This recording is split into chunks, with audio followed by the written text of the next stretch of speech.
Hello. Welcome to another episode of Ancient Office Hours by the Ozymandias Project. Trireme Transit is now boarding for all new and returning passengers. Now departing, present ponderings. Next stop is Ancient Office Hours at a library lost in the sands of time. Hey everyone, and welcome to episode 40 of Ancient Office Hours. I've got a really special episode for you guys today because I got to sit down and chat with the hilarious and wonderful Liv Albert, an author and host of the popular Let's Talk About Myths, Baby podcast. Liv has a degree in English literature and classical civilizations from Concordia University in Montreal, where she studied ancient Greece and Rome. She is constantly researching new details and versions of Greek mythological stories to tell in the podcast, and especially loves speaking with experts on various ancient world subjects. We spoke about her decision to leave her publishing career for podcasting, managing her success, and behind the scenes of her show, Myths Baby, and her insane love for Assassin's Creed Odyssey, but not its DLCs or other games. It was so nice to be able to sit down and talk a little shop about podcasting mythology and to nerd out together. It was wonderful for me to hear from a podcaster that I really admire and learn from her successes and failures in podcasting the classics. I hope you enjoy this episode, and if you like what you hear, please give us a 5-star rating and review us on Apple or Spotify. You can also subscribe on our Patreon. This will allow us to reach more people and make more ancient world content. Enjoy! Thank you so much for joining me this afternoon. I'm really, really excited to get right into it. Very first thing I want you to do is tell us a little bit about you, because obviously not an academic, and your background sounds a lot more like mine, which I'm very proud of people who have backgrounds like mine. So tell us a little bit about yourself and, about what you do. I am Liv Albert. I am the host and literally every other person involved with the podcast Let's Talk About Myths, Baby, which is a Greek and Roman mythology podcast that focuses primarily on the stories of the women and the treatment of the women and the way the women were mistreated and the way the gods suck. So that's my whole sort of jam. But yeah, I did a classics degree like 10 years ago now and did it alongside an English degree that I had intended to use and didn't plan to touch my classics degree until I gave up my career choice of publishing and started a podcast on a whim because I was bored and lonely. And now I have the biggest mythology podcast out there. So that part's pretty cool. And I've sort of amassed a huge and amazing following of beloved nerds. Yeah. Shout out to them. If any of you are following or listening, shout out. Y'all are like awesome. I want to know, were you just always really big into history growing up? Or were you just like that kid who had to have the mythology books? Or was it more like a slow sort of build into it?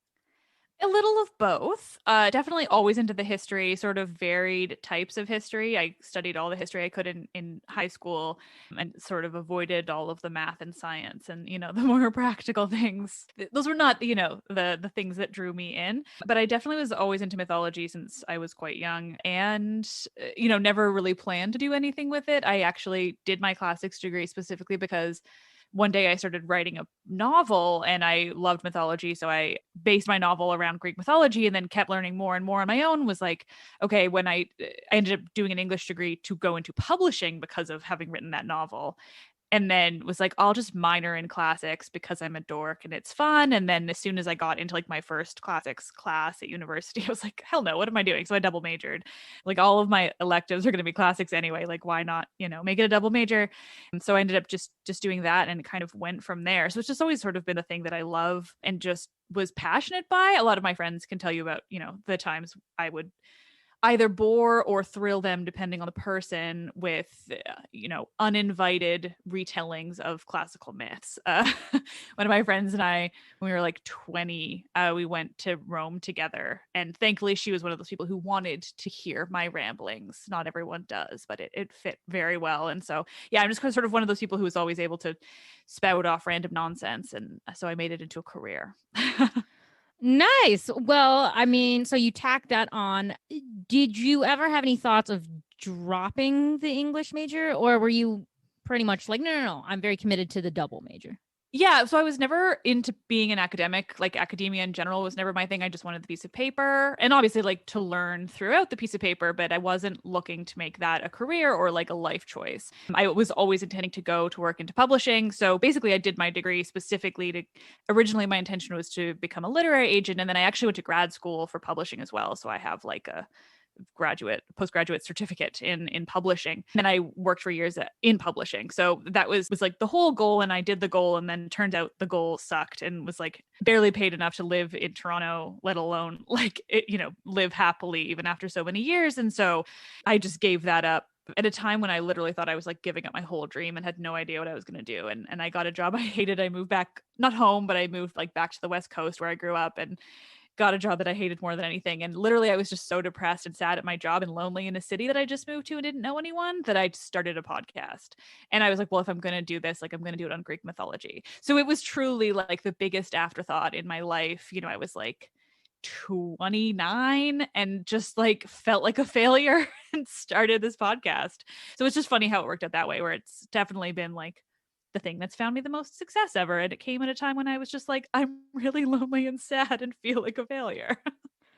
Well, I'm like, okay, so then that can give hope to folks, I guess. Like if you're No, definitely. Yeah. Sad, like you'll find something. You can find something. Yeah, I think that it just shows that like all the things you think are your dreams, you don't need to hold on to them in the way that they are your only dream ever. Like, not to say don't go for it, because I'm thrilled that I did, and I'm glad that I worked in publishing, and like all of my closest friends are still from that world and still in it.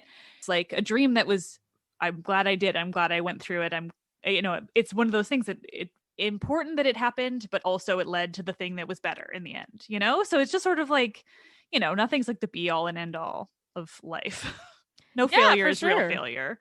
For sure. When thinking about going into publishing and all, I do not know anything about that world personally. So I don't know what the job prospects are when you're coming out of college, but I imagine a lot of people get the same kind of side eye when you're like, oh, I was an English major in college, that, classics majors get, which is the like, oh my God, you're going to be poor your whole life. You're never going to make money. Why would you do that? Go into STEM. So, did you ever like have self-doubt where you're kind of just like, maybe I should just do something more practical, like actually practical? God, yeah. I mean, publishing is like, I would argue like at least the same job prospects as classics, if not worse. Yeah, especially in Canada. I'm sure it's a little bit better in the States, but I think it's still a bit of a joke.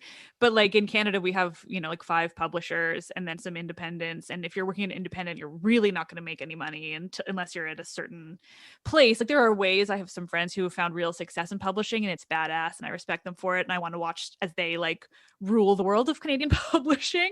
And I'm glad I left it, but it's one of those things where they say that like if you want to be an editor, somebody either has to die or retire. Like it's not there's not major job prospects there. So but I got really, well, I don't want to say lucky, but I worked for what I got, but I got like a paid internship instead of an unpaid, because I literally could not have afforded an unpaid internship. And then right from there, I got a job at Penguin Random House, so like the biggest publisher. So I had some real like good moments throughout that, which is why I'm glad that I did it. But yeah, I mean, it's one of those things. I think people should still do degrees in classics and in history, because the stuff's really important. Even if you don't end up working in it, it's really important to like continue spreading this kind of knowledge beyond necessarily the job prospects, and more so because of like the passions that people have for it and everything, like not everything needs to be about a job, I guess. For sure. And did you have either supportive parents or siblings or professors, like mentors along the way that really helped you and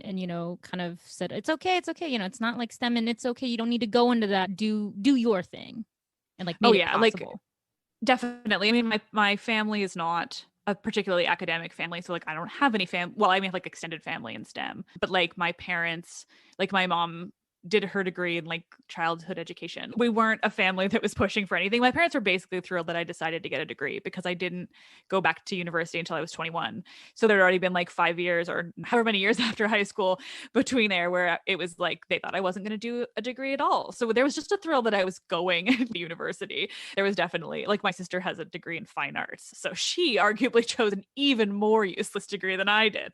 So it's really, there was definitely like no pressure from the other side. Okay, that could be a really major advantage, because you can be encouraged to pursue what you want, but also like tiny bit impractical when you think of like the realities of like job market and life. Yeah, but that's a capitalist mess. Like, I don't know. People should just still do what they want and figure it out later. Yeah, I just think, yeah, we really can't be basing everyone's entire like futures and everything on just the practicality, because then stuff like classics falls apart completely. It's the best. You mentioned the situation, so I'm going to bring that right up because it's something I bring up on like a daily basis myself, which is the absolutely piss poor state of funding for humanities here in this country. Is it any better in Canada or not really? I have no idea, honestly, just because I'm so outside that realm of academia. I imagine it's very similar. I definitely know, I've heard of a few programs that have been shut down completely and stuff like that recently. So I would say it's very similar. Our university systems are less privatized, I think is probably the right terminology. You know, like we don't pay $40,000 for a degree. Thank the fucking gods. Sorry, I don't know if I can swear. Thank the gods. Go ahead. Really? No. I can't. Please. Great. Yeah. So I mean, I think that the prospects are about the same, but at least everything's still just more attainable here. Yeah, well, I was going to say, I talk a lot about finding solutions to fixing the issue because, I mean, in the US, as I'm sure you've heard, it's all about it comes like from the top down. It's like federal funding, and then you allocate it to like the states, and then the state governments have to like figure out who gets education. And it's basically like, prove to us that you can make money and be worthwhile, or else you don't deserve your funding. So like my last year in college, basically my department got told, yeah, classics, you guys like don't make money, you're not big enough, so we're just going to combine you with a couple other departments, and good luck. Well, that's infuriating, but what can you do? You can't fight the system. Well, you can fight the system, you'll just lose, which sucks. Well, I was going to say you can and should fight the system versus jumping immediately to losing, but well, to each their own. That's true. Well, I would always say definitely fight and continually the system. It's a very difficult uphill battle. One that we should keep fighting for, obviously. Yeah. Shitty systems, that's nothing new, unfortunately. So I want to turn a little bit to when you were carving out your space as a Greek mythology podcast, but also I love how you mix in the whole like, this is the feminist retelling of all this stuff. Where did that come from? Did you grow up like super political, or was it you weren't political but like you saw things happening and then you were just kind of like, all right, now let's just like real talk about this? Yeah, I think I just became political, but I also think that like feminism should inherently not be considered political because it's literally just equality among the genders, and I make sure my feminism is intersectional and it's not specific to women, let alone just cis women. I think it was just sort of naturally my thing. Like I'd become political in recent years just because of the state of things and the state of existing as a woman in the world. So it's just sort of a natural thing for me where, I didn't set out necessarily to make the podcast that way, but if you are a person who considers women to be human beings and people, and you're reading a story of Zeus, then I think that if you are not pointing out how horrifying some of these myths are, then you are just on the wrong side of it. For the people who are still going about saying things like Zeus fell in love with these women and like whisked them off, or like had an affair or seduced, or all these things that are like deeply problematic terminology for what the truth is, like it's just inherent that anyone with a discerning mind and a view of women as humans could read these and think like, hey, maybe I won't tell these stories like they've been told before because that's dark. Yeah, I think we don't talk enough about all the like really shitty things in mythology because we tend to be presented with not like the nicest, most beautiful picture, but we definitely kind of gloss over just in the name of like, let's just tell people, but like not scare them away or whatever.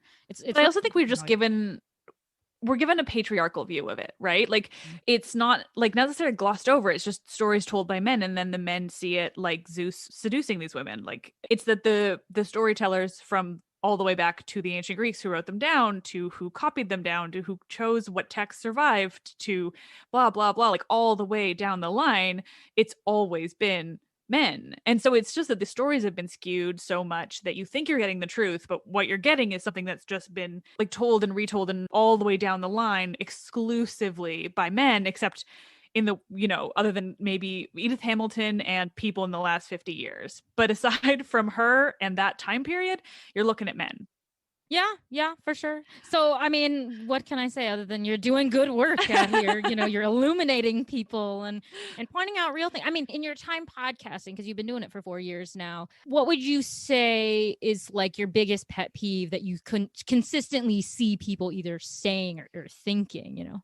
I don't even know. I mean, at least, from my personal side of it, like my podcast, I still get people who leave me bad reviews because of my apparent what they call inserting my views into these stories. And you can't reply to reviews, but if you could, mine is simply that like I'm just pointing out what other people have been ignoring. I'm not inserting my own opinions. I'm not, I mean, in some cases I am, but like by and large, that's not what I'm doing. I'm just simply pointing out that there's a certain type of person, women and otherwise, who just have not had their voices heard because literally all of the people telling the stories have been men. And so, yeah, I mean, I think it's just that misconception or that idea to inherently place politics onto feminism in the way that it's simply equality. Like it's not political to say that all genders should be equal. Like that's just should be, a moral fact. So yeah, just the idea that the way people misconstrue these things or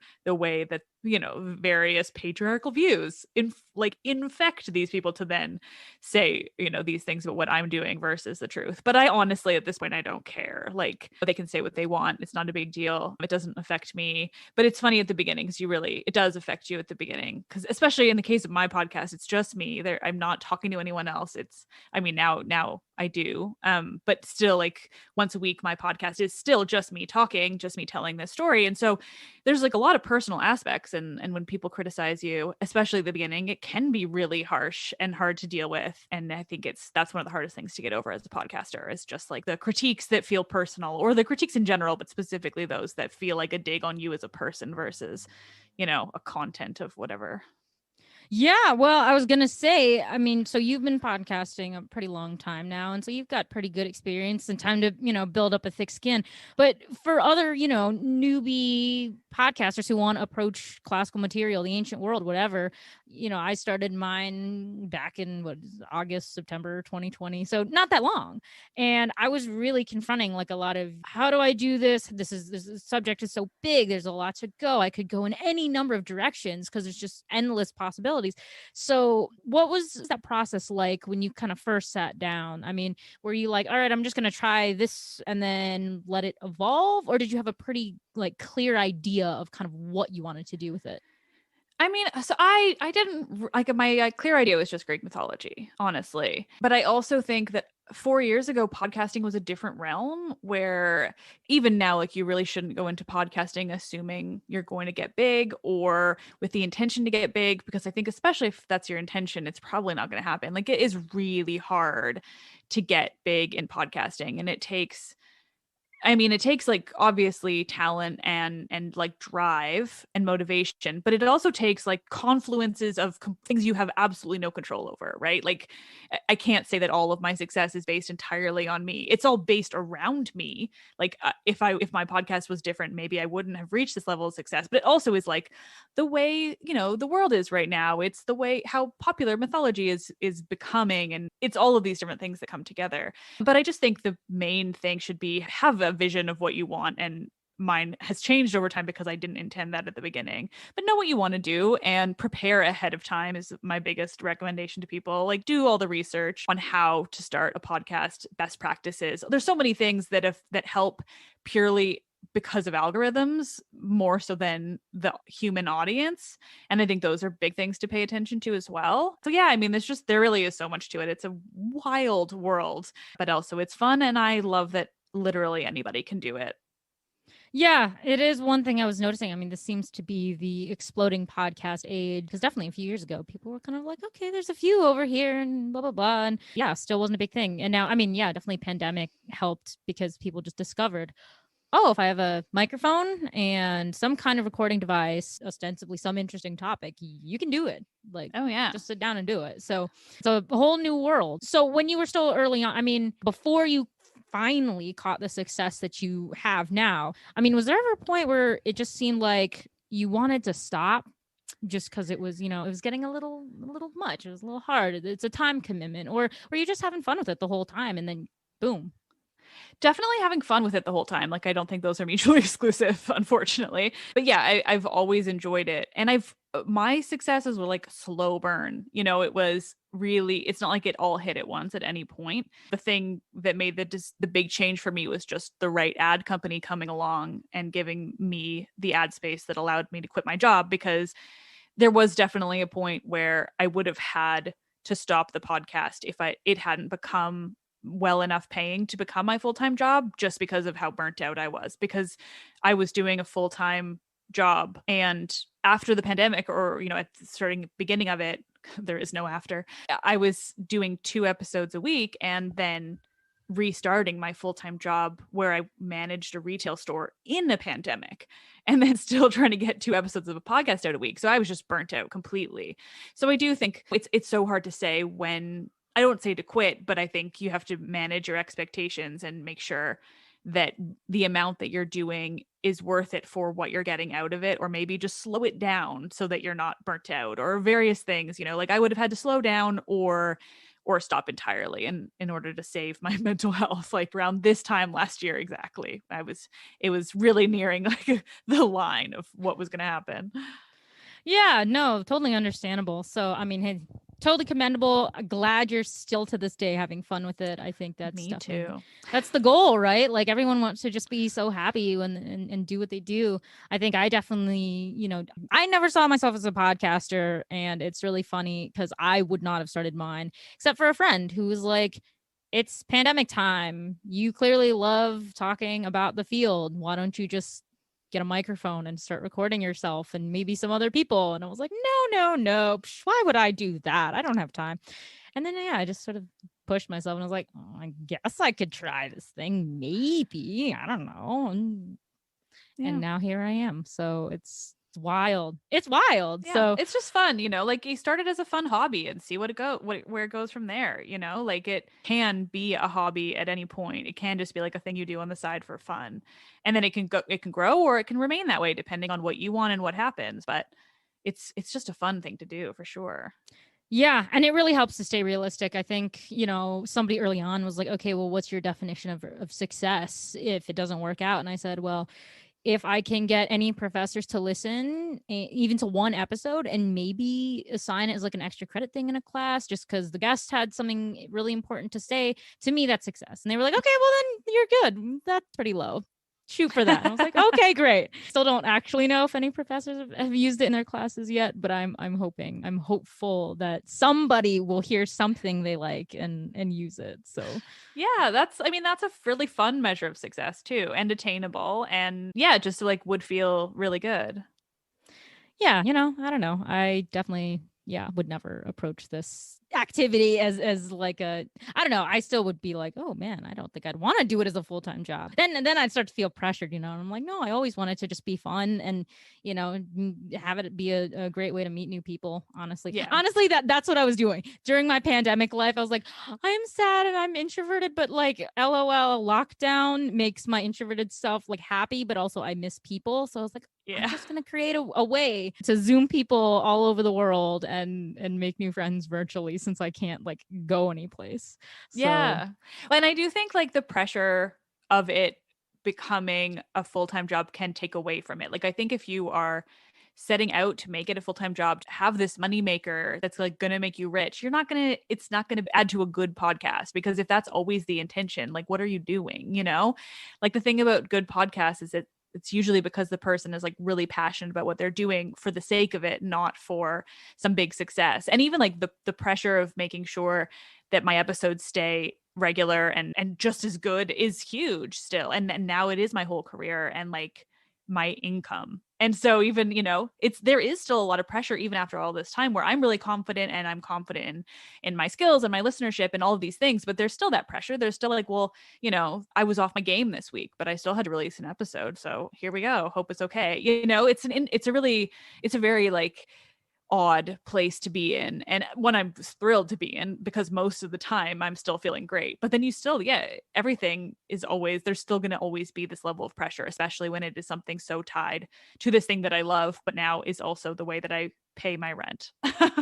Yeah, I mean, I can't speak from personal experience, but I don't know. Yeah, I would feel like I couldn't stop doing it even if I really wanted to, because it's like, then what do you have kind of in the interim? So, how do you kind of stay motivated just so you don't get to this place where you're like, I love this, but oh my gosh, wait, now I have to do this and this and this. I really just want to stop and take a break. I mean, everything else is what keeps me going, because it's like, I hate editing episodes. That part I still hate. I especially hate editing conversation episodes, just because they're time consuming in a way that my regular episodes are not. Like, I love the conversations, but then the editing of them is like, oh, this is just going to take so many hours. But then at the same time, as soon as I actually start doing it and I start re-listening to my conversation, and even when especially when I'm in the conversation itself, because the pandemic has allowed me to turn my show into Tuesday episodes are narrative myths, and Fridays are either me reading an epic or a conversation episode. And through this field and through Classics Twitter specifically, like, it's opened up my world into, I have the most fascinating guests on almost every week, and I learned the craziest, most incredible stuff that I would have never imagined. And then I get to learn it, and I get to sit here with this like huge smile on my face while these guests are talking about their field and all this fascinating stuff. And then I get to send it out into the world where however many thousands of people are going to hear it. And that means so much too. Even though the editing I find to be sometimes tedious, and I think it's just mostly my ADHD getting in the way of, like, I can't stare at this one thing and do this one thing this whole time. By the end of it, I'm like, that was amazing. It was just as amazing as when I had the conversation. And now I get to send it out into the world where everyone's going to learn this stuff too. And that makes it all of it worth it, right? Let alone the episodes themselves, where I just get to write this like dorky script, and then I get to learn the story. I get to learn new details. I get to read more plays and epics and so many things that it's always going to remain more fun than it is work.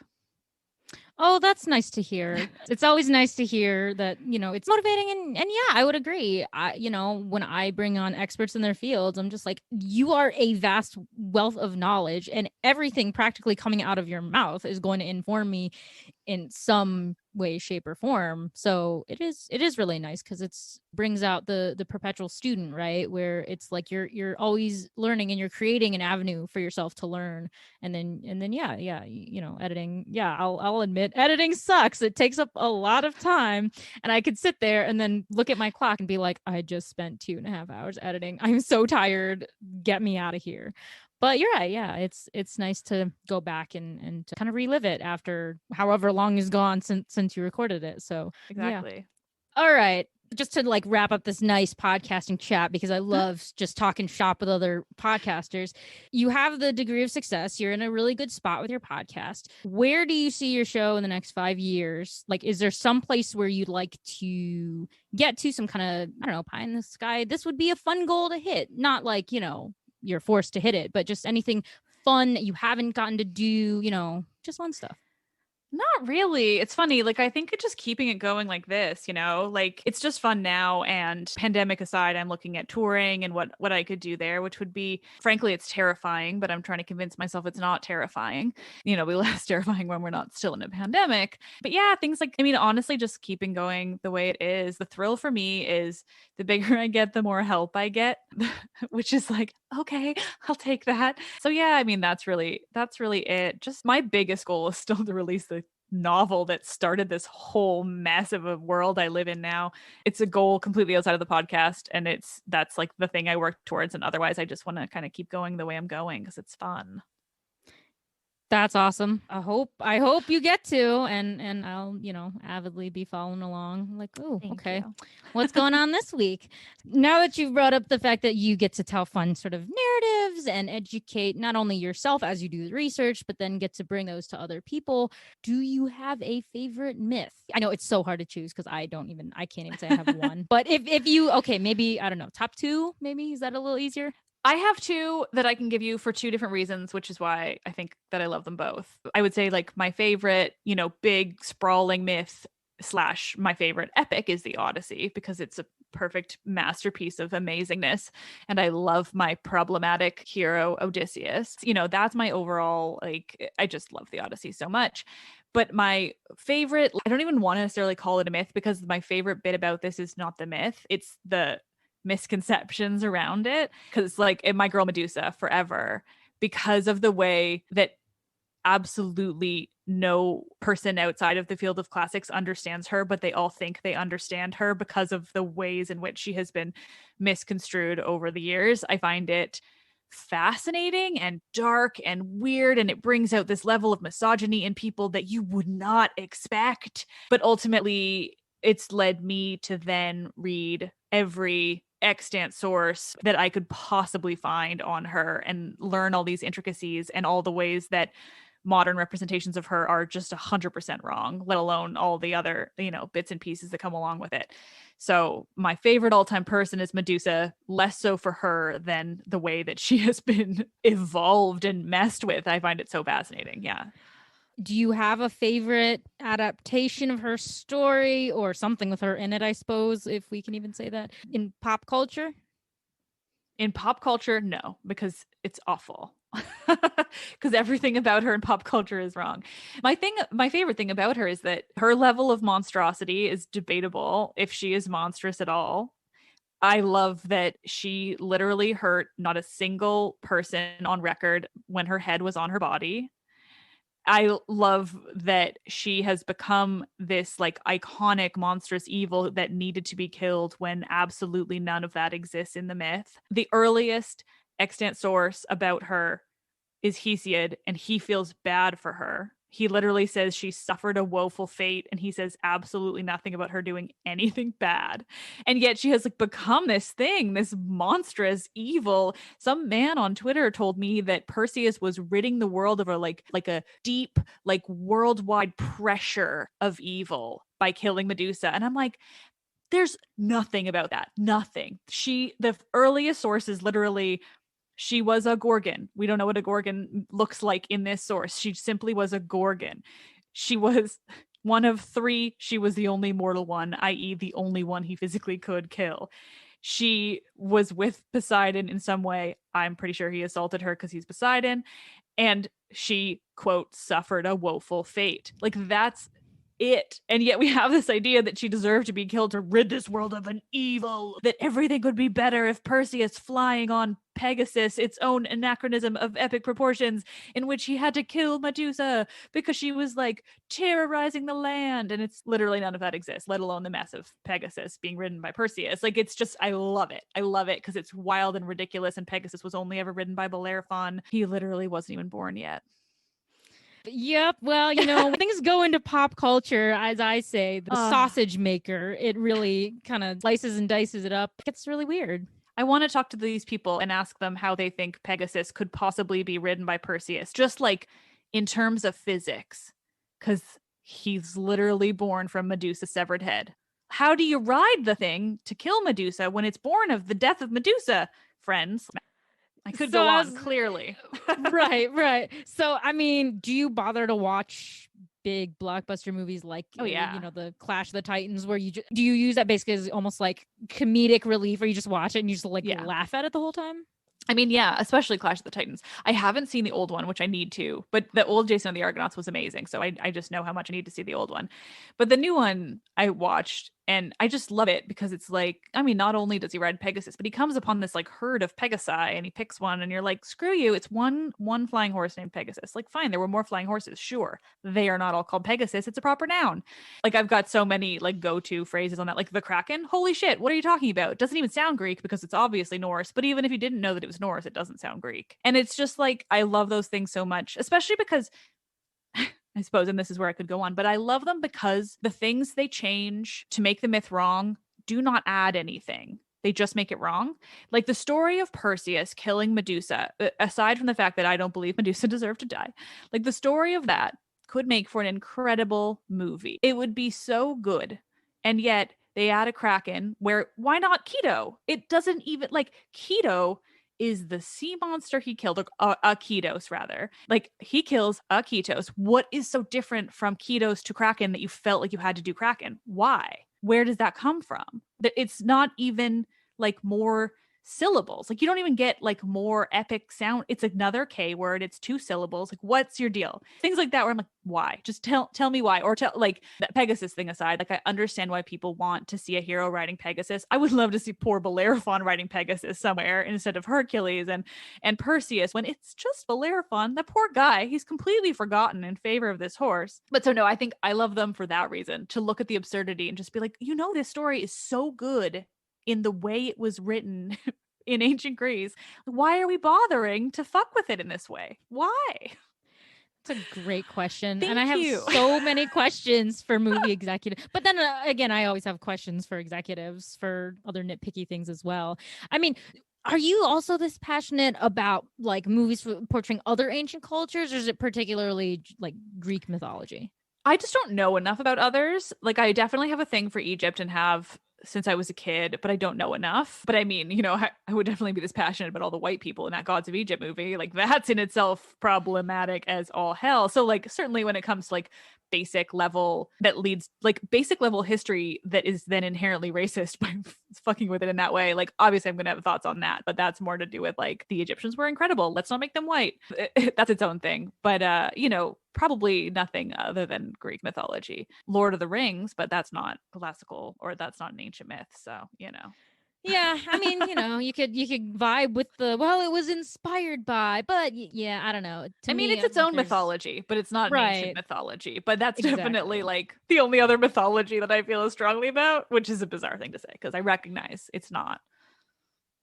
Hey, that's fine. There are plenty of people who get all into their Star Wars mythology, and I mean, I'm not really a sci-fi person, so I'm kind of just like, I watched them when I was a kid, like everyone else. They were kind of like highly entertaining just because of the effects. But then, at the end of the day, I'm kind of like, do I really care that much about Star Wars? Not really. I mean, I love Star Wars, but I don't care about the like history and mythos behind it. But I love Star Wars. Definitely entertaining. It was nice to see Ewan McGregor with that nice beard in the third movie, movie, whatever. Oh, but those are garbage movies. Those don't count. Oh, okay. All right. Yes, the newer ones, we shall say. But it's so funny because when we think of adaptations of ancient Greece, everything is set in kind of like that time period. So everything looks great. And everything's rebuilt, like the Parthenon looks amazing. And it's so interesting because I was just thinking the other day when I was watching one of the like Egyptian myth-based movies, I was like, why is Egypt always portrayed in ruins? Like, is it? Like, I was like, it's always things are falling down. The pyramid is old. Things are just like not looking so hot. And I'm just like, why do we do that? What about this makes us think that Egypt is in ruins? Especially if it's like, take Gods of Egypt. And I'm like, but it's supposed to be doing real good. It's at its height, and yet the whole thing is like in ruins. See, I'll admit I haven't actually seen that movie because it looked so bad that I've never seen it. So my take on movies about ancient Egypt are not necessarily always about ancient Egypt, but just the Mummy franchise is all that I care about in this world. But otherwise, have you even seen a lot. The newer one, dare I ask?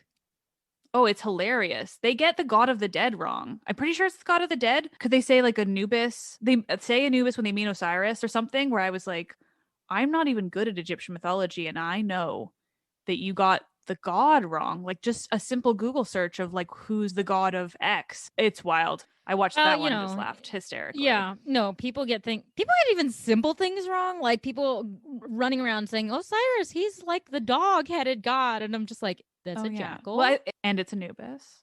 And it's Anubis. So I'm just like, I was like, have you ever seen? It's like, no, we good. Okay, cool. Yeah. Just to Google, like a simple, who is the god of blank? Mm-hmm. Well, these things and these like weird mistakes. It's so funny.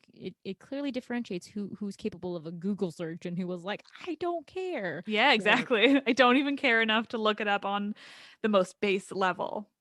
Yeah, which is shocking because I'm like, you would, everyone is hopefully capable of just a very like super simple. I'm not even asking you to go to like Google Scholar and then find some like weird obscure reference on JSTOR, which just want the first Google result. Just the first top Google result will do. The first line is like the jackal-headed god of mummification. You're like, oh yeah.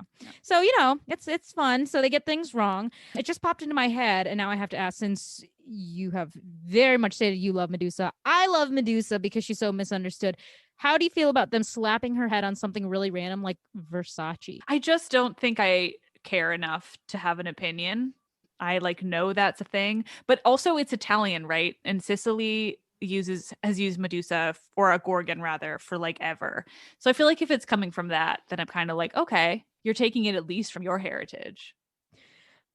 Okay, that's acceptable. Yeah. You know, I don't think about that one very often because I really don't care enough about the perfume to like give a shit about it. But I guess to me, it's in that classification of like we are constantly misappropriating and using symbols and like putting them out of context, and it's just like wild. So, you know, one thing I always point out in the modern world is like using the caduceus for our medical symbols, and I'm just like, shouldn't that be Asclepius's rod? It's like sure one should. snake, not two. One is No the wings god at the of, top. like, right? And I'm just like, but also I'm just like, aren't we sending the wrong? LOL. No one cares. Yeah, no, I mean, your country is intentionally sending the wrong message. Like he's the god of commerce, and I think we all know what America's medical system is like. Yeah. So Well, it's like it's the commerce thing. Kind of suits. Right. I mean, it's the commerce thing, but it's also like the idea that like, but he's the one who leads people to the underworld. He doesn't come and take you to the He's the hospital. god and of save your life. commerce. No, he's going to bring you there when you're dead, and he's going to charge you for it.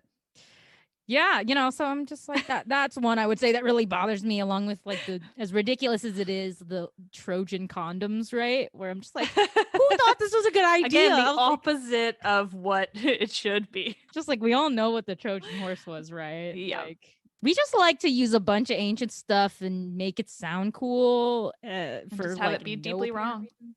Yeah. Exactly. Here's just a really fun one because I personally am just very curious about this now.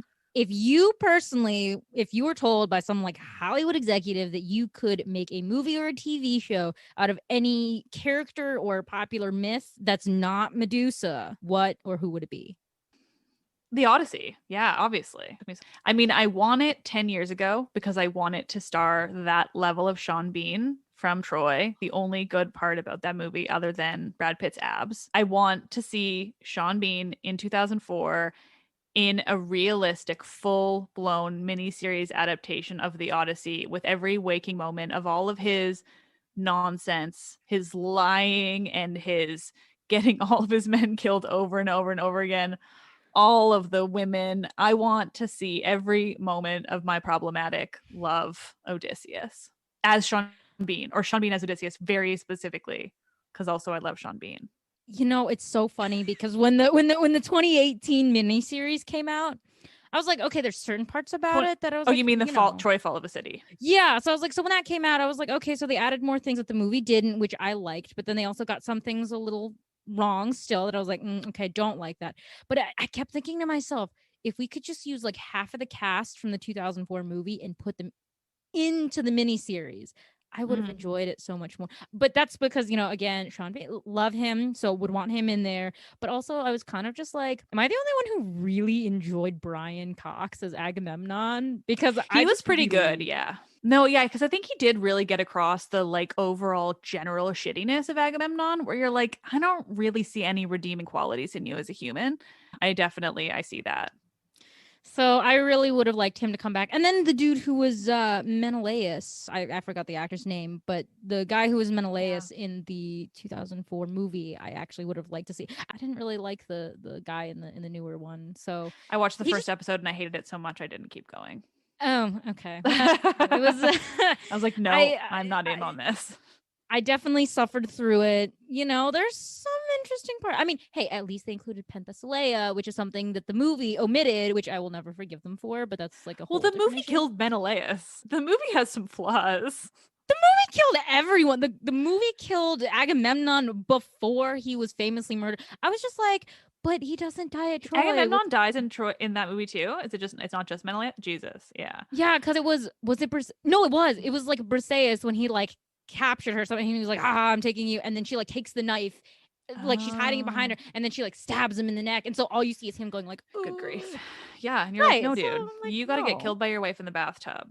That's what's got to happen for you. Exactly. So I'm just like, y'all did things so wrong. It's like, whatever. It's fine. That movie lives in its own orbit. Yeah, it's a thing. Exactly. Also, I will just say, if you have not seen the older original Clash of the Titans, Oh, I'm going to. it's so worth it because it's so bad, kitschy in the like effects that you. But it's that I'm gonna forget his name now. He has an exhibit on in the UK right now because he was claymation and his designs were so incredible from Jason and the Argonauts and Clash of the Titans. So I just want to see his Medusa so badly. I just haven't gotten around to it because Jason and the Argonauts is amazing. Like the Talos figurine that they used is so unbelievable, and like the skeletons and yeah. So no, it's definitely on my list. I never get around to doing anything except my podcast and playing Assassin's Creed Odyssey. That's all I do. Okay, you know what? I was gonna try my best to avoid it, but now we gotta talk about it because you got me on my Assassin's Creed horse, which I don't willingly get off of very often. I mean, how revolutionary is it to have something that cool and that realistic that we can just run around in this simulation of ancient Greece? Okay, so full disclosure, I am 33, and while that shouldn't have led me to never playing video games outside of N64, it did. Literally, like, not played anything beyond my Nintendo, like Mario Party from 2002, until enough people told me about Odyssey, and I had finally became full-time podcaster and therefore knew that I vaguely had enough time. So I bought myself a PlayStation. I bought Odyssey, and it is still now the only game that I've played, except I have tried Origins, but I just can't get into it as much. But I have now, in November, I guess, it will be a year since I have been playing, and I still play it like every couple of days, if not every night. And I'm going to be beating it for like the third time through fairly soon. And like, because it is a perfect thing. It's so accurate, and where it can't be accurate, it's so well researched. And I don't know that I love anything else in this world more than I currently love Odyssey, and like the amount that I just want to play it and wander ancient Greece and do all their silly little things. And their Medusa is incredibly cool and badass. And yeah, no, big fan over here. Okay. I was gonna say, if you haven't gotten into archeo gaming yet, you should totally be an archeo gamer. The thing is, the gaming thing is what eludes me. I just frankly, and there's nothing wrong with it. It is an incredible field. It's so cool. All of this. I just don't care about anything else. And the thing is what I've learned that I love about Odyssey is that it's not mythological, because I've played the myth-based DLC and I don't like how they interpreted it. So I find that I'm too attached to the myths and them being this like amorphous blob in my head that when I see an interpretation of them, I don't like it, because I don't want an interpretation of the myths. What I love about Odyssey is it's literally just classical Greece. So it's just like the history. It's just that world. So then, because people were telling me to play so many other games, and I know that I should and I could and whatever, but I'm simply not going to. It's the exact thing that I need. And then when I think about playing other things, I'm like, I just don't get the same thing out of it. So it's not my thing, I think, other than Odyssey. Okay, hey, that's totally fine. I enjoyed seeing the mythological realms in the DLC. I mean, no, it's not my favorite either, but it was like decently entertaining couple of hours. Actively found them annoying. I didn't mind the underworld. Like, I think I like the underworld, but I also hate all of the Isu stuff. And I know it's this whole Assassin's Creed lore. Like, I recognize all the reasoning behind it, but as somebody who's only ever played Odyssey and didn't know any of the lore up front, it feels to me like you're making an alien thing. You're doing it, you're doing like an ancient alien style mess. And then also just the fact that they chose Atlantis bums me out. I mean, I've played it all, don't get me wrong, but I like to stick with the main game primarily. All right. Well, and I will say it is also a perfect game because that was revolutionary in the Assassin's Creed world, where you could be a playable female character. Oh my God, I know. Can we talk about that for a minute? Oh, like Cassandra's the better one. Like, I've played through with Cassandra twice, and now I'm playing through with Alexios just to get the other side. Everything about him is less convincing, less meaningful, like less sincere. Like he sounds insincere, and I'm like, I feel bad because I know it's a voice actor, and so like I'm trying not to insult the person, but Alexios sounds insincere, and Cassandra's like so legit, and I love her to death. So yeah, I know. It's so crazy. I was like, I know they're voice actors, but I'm just like, I had to play her twice through myself because I was like, I just can't.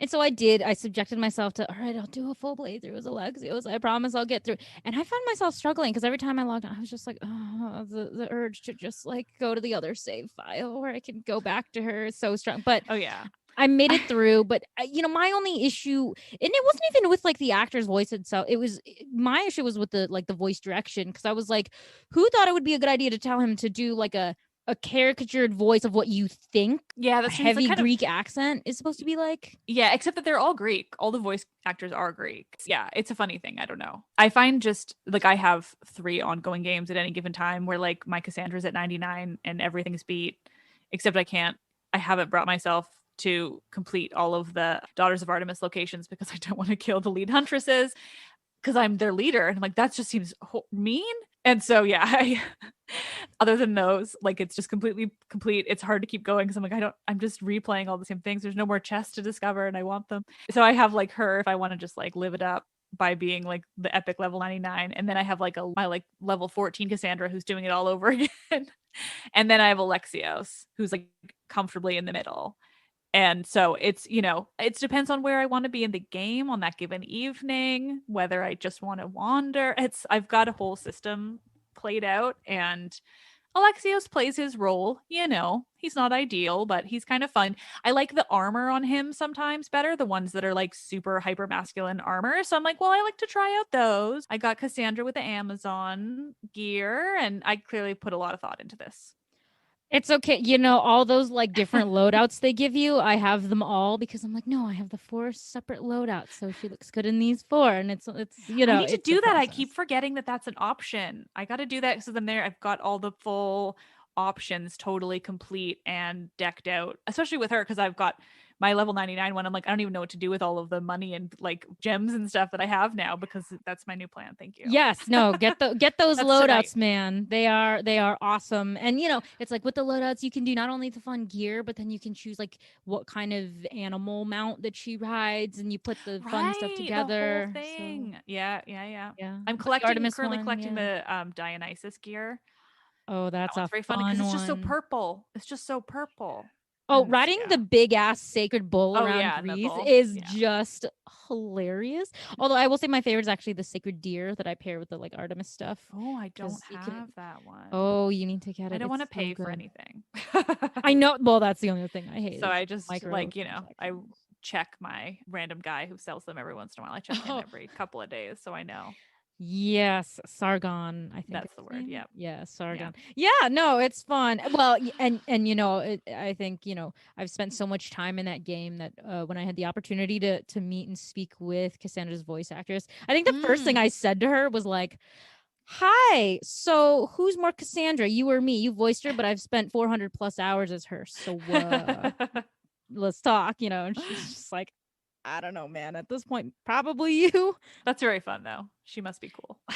she I only talked to her for like 10 minutes, but she seemed like a really chill person. So yeah, like props to her for her work in the game. Since you like the Odyssey, you're probably gonna last. So I've wanted to incorporate this for a while. So to end the interview portion, before we get to the poem portion of the podcast, I've incorporated this new thing called Odyssey's End.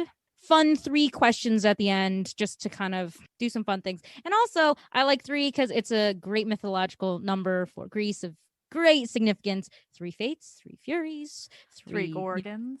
3 gorgons, 3 people on a quest. Sometimes it's 3 great muses. Number. Exactly. So it's just a magical number all around. Yeah, this is this new thing I'm trying. Basically, I'm going to start off with if there was any historical person that you could meet and like make your best friend, who would it be and why? Historical, not mythological. Historical. I guess Homer, if he's real, because I want to know if he's real, because I feel like I'd get something real good out of that. Okay. Yeah, I could see it. I haven't spent a lot of my time thinking about historical people. Euripides. No, I take it back. Euripides. Yeah. Okay. Why? Just wondering. Because I want to know what drove him to give women complete personalities in his plays comparatively to other people. Okay. All right. Interesting. Yeah, he'd be really interesting to meet. I think I personally would want to meet Aristophanes because I just want to ask him about like he would just shit all over Euripides. He would tell you lies. And then you would learn more lies about Euripides. That's true. At the same time, I'm just like, maybe if I could trick him into like telling me like why did he write Women at the Thesmophoria or something? Because he wanted to insult Euripides. I feel like that would be the answer, but I would hope just like optimistically that there was a different answer. But yeah, more likely than not, yes, that would probably be the answer. Or it was at least a part of it. It was like a part of why, for sure. True, a big portion of it. Yeah. Second of all, when you were in college, did you go to office hours? No, not once. Okay. All my friends did. They were keener than I was. Okay. Maybe once, but I can't remember a time. I did do some like equally nerdy stuff though. So my Greek drama prof was really incredible. And for one, our whole class was just all of the versions of the Oresteia. So we just read the whole of it, which was very cool. So it was like a whole class on just the three tragedians' takes on the Oresteia, which I loved. But then aside from that, he wanted to try out a radio play of one of the Greek tragedies. So he made it essentially its own like 4-credit course. And so me and like 5 other all women agreed to do, or signed up rather, to do full radio play reading. It spent a couple weeks like locked away in this recording studio doing a reading of Euripides' Orestes. And it was so fun. And then the next year he wanted to do it again, but with his own translation of a play so that he could actually release it somewhere. And he went with Hippolytus, but he actually also went with actors. So I only got cast in the chorus. But I got to do both of them. I got like 8 credits to do like a couple weeks work 2 years in a row. That was just so much fun and dorky. And like, I feel like it's equivalent to office hours because it was definitely like the same level of like getting in close with the prof and like just making friends and being weird. Yeah, hey, that sounds pretty chill. So, okay, that's a pretty good equivalent, if not, the proper office hours. And lastly, what are, maybe your top 3, let's say, sources, just resources that you would recommend to people who either like history, or mythology or both? They could be podcasts, books, movies, TV shows. Dare I even add that in? They're all going to be books or websites because that's literally all I do with my days and nights and all my time. Number 1 is theoi.com. It has saved my life in so many ways. It is a gem of happiness and wonder and just the perfect place. For context, it is a website that synthesizes extant sources on a character basis. You can just search in, plug in whatever character, and they don't have everybody. It's a work in progress. I don't know if it's still ongoing, but essentially though, you can plug in Medusa and you can find so many mentions of her in sourcing, and that alone is just so hard otherwise, that it's really helped me a lot. Otherwise, I mean, Emily Wilson's translation of the Odyssey should be talked about all the time, and it is. So I'm certainly only adding to like an already epic chorus of it, and I'm really excited. This is forthcoming. I don't know when, and I'm going to forget the translator's name, but there's a new translation of Metamorphoses coming at some point, and it's being translated by a woman. And you know what? It's a new translation of Ovid's Metamorphoses by Stephanie McCarter. And I'm really pumped for just like a new translation of Metamorphoses in general, but one done by a woman with a lot of thought to what is in that work, which is already, often quite sympathetic to women versus gods. And that alone is really interesting. So I'm very excited for it. Oh, awesome. Now on to our poem reading, which, not as entertaining maybe as you reading or reciting something, but hopefully it'll, be interesting nonetheless. So at the end of each podcast, I ask each guest if they will read Shelley's Ozymandias poem. And then, right after you read it, it doesn't need to be the longest, most wonderful, erudite thing you've ever said in your life, but I like to capture just your quick thoughts on, like, what is this poem's meaning? Like, what is it trying to tell us? What can we learn from it? All right. Well, I met a traveler from an antique land who said, 2 vast and trunkless legs of stone stand in the desert. Near them, on the sand, half sunk, a shattered visage lies, whose frown and wrinkled lip and sneer of cold command tell that its sculptor well those passions read, which yet survive, stamped on these lifeless things, the hand that mocked them and the heart that fed. And on the pedestal these words appear. My name is Ozymandias, King of Kings. Look on my works, ye mighty, and despair. Nothing beside remains. Round the decay of that colossal wreck, boundless and bare, the lone and level sands stretch far away. All right. That was lovely. As I said to you up front, I have never read that, even though I have an English degree and an epically enormous book of Shelley poems that I have to say have an introduction that is phrased as an introduction by the author's wife. And they literally just call Mary Shelley simply his wife. And I'm like, woman wrote Frankenstein, you lunatics. Anyway, I think that's really beautiful and interesting. It reminds me of Planet of the Apes. I'm getting the vibes of finding the Statue of Liberty and realizing you're on Earth the moment. But yeah, I don't know. I think I have trouble with poetry because I can just read it and be like, I really like this. It's nice. And then can't actually put into words why. But I mean, I think I like it for all the obvious reasons of the love of antiquity and the fascination with the learning about this ancient world and discovering new things and the intricacies. And I suppose my favorite part of this podcast nowadays is thinking about what we don't have and why. And that kind of just reminds me of that as well.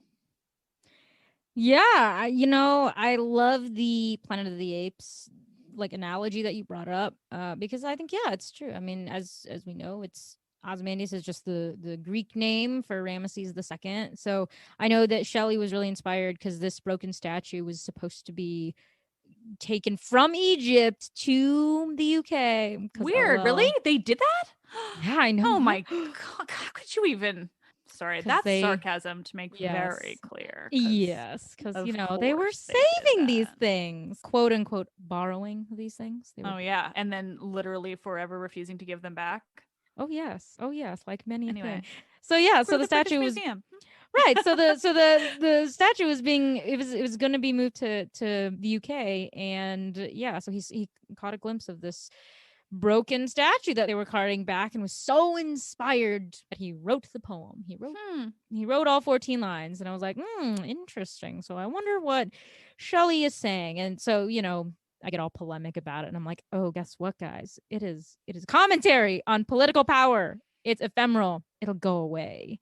You will fade. You will crumble like the statue, and you will die forever. Just leave us alone. I kind of think of it just, as a commentary, a political commentary on the ephemeral nature of power and how, to me, it's, oh, well, you can't be great unless you have help from the little guy, the artisan who made the statue, or the archaeologist who found the statue. Because obviously, right, Ramses was like, oh, my kingdom, my civilization, it'll be here for thousands of years. It'll be here forever. And I'm the greatest ever. I'm the GOAT, which, LOL. Your civilization's gone, buddy. Sorry to tell you. But he wasn't just any king of Egypt. Let's give him some credit. This is Egypt. That's a lot of laughing off. LOL, Egypt's fallen, man. This is not Greece. This is Egypt. We got thousands and thousands of years. Oh my gosh. That's true. This is I'm defending Ramses II because he was Ramses II. It was Ramses II. It's funny. Somebody just told me the other day that they thought it was additionally hilarious because in Egyptian art, he's portrayed as this very serene, calm pharaoh. So the fact that the poem is talking about this sneer, and they're like, but he was never portrayed that way. Why the hell would you say that? But then somebody aptly brought up, but he's the villain from the Bible. When you think of it biblically, he's the pharaoh in Exodus who's evil. So then you're like, well, that could be influence. So Shows I how was little I like, know about the Bible. Honestly, could never have told you that. I can't like immediately name why I know Ramses II to be one of the most famous, but like I do, and it wasn't the Bible. I mean, his accomplishments stand up by itself. I mean, he was Yeah, I think like that's what the I longest learned. lived pharaoh, Oh, that's and probably why. he was the richest and most successful, which is why we're always learning about him. And he Mm-hmm. has the mummy and blah blah blah blah blah. But yeah, no. So I mean, I knew it because I learned it long ago, but I didn't really like register it. I was kind of like whatever. So incidentally, though, I was like, oh wait, he's the villain of Exodus. Oh my gosh, because Well, yeah, LOL. somebody like Shelley in that time period, you're definitely going to be looking at that more so than Egyptian history. Yes, because they're all like Christian men. Anyway, yeah, I was like, oh, okay, so that could explain why or how. If we're looking at the poem from the prism of this ephemeral nature of power and greatness, and a look at humanity and human hubris.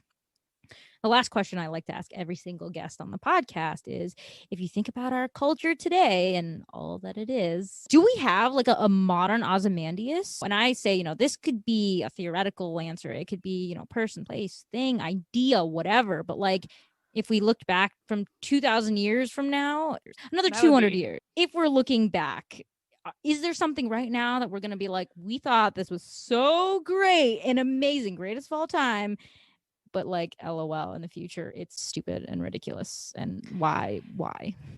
I think I'm going to take it in a different way, which is to like, because my answer is Bezos. The smart of us, the intelligent, the ones who are paying attention, not even intelligence, because I don't want to link it to that, but those of us who are paying attention to what's going on know already that he's an utter piece of shit. And I'm not comparing him to Ramses II. I'm comparing him to this idea of like looking back and realizing something, because I think if we make it to 200 years, it's only because Bezos stopped or was stopped.